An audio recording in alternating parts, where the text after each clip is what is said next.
What is going on, guys? Smooth Racing here, back with a brand new video.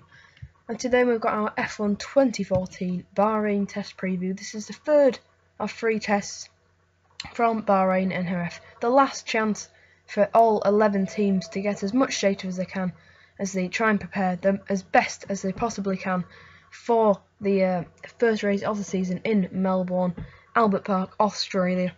I think we're just 18 or 19 days away from that, so really looking forward to that. And this will be the last chance for the teams to get as much data and hopefully put down some really strong lap times. I mean, we saw on day 4 of the first test from Bahrain, Nico Rosberg did a 1:33.283, and he later revealed, or Mercedes later revealed, that was in qualifying simulation. So seeing what the Mercedes can really do and what some of the cars can really do, so hopefully that will continue and the lap times will continue to tumble as we head then to the final 4 days of testing. So teams really wanting to get some good data. I mean, the likes of Williams have set the most laps of anyone in the Bahrain Test 1. Then Mercedes also getting a lot of running. Ferrari, McLaren, Caterham and Sauber, Force India all getting over 200 laps done in Bahrain. The first test in Bahrain. So Caterham looking the best of the Renault teams in terms of reliability and laps completed by far. I mean, we look at the overall pre-season, throughout pre-season, Mercedes have set the most laps. McLaren, Ferrari, Williams, Sauber, Force India, Caterham, Toro Rosso, Red Bull, Lotus and Marussia looking very lonely in the in last place of the lap set in pre-season.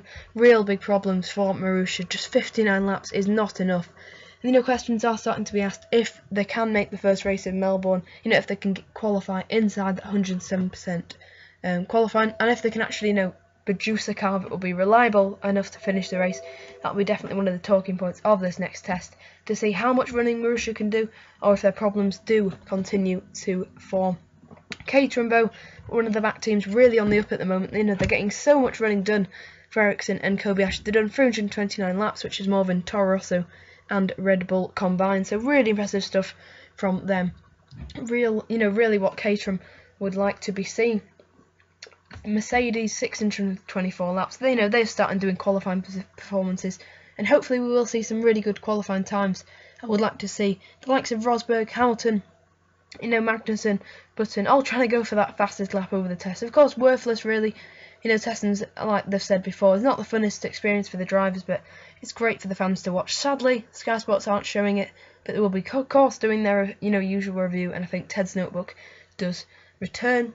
In terms of the engine manufacturers, Mercedes streaking ahead, getting over double of what Ferrari have managed in terms of laps. 2002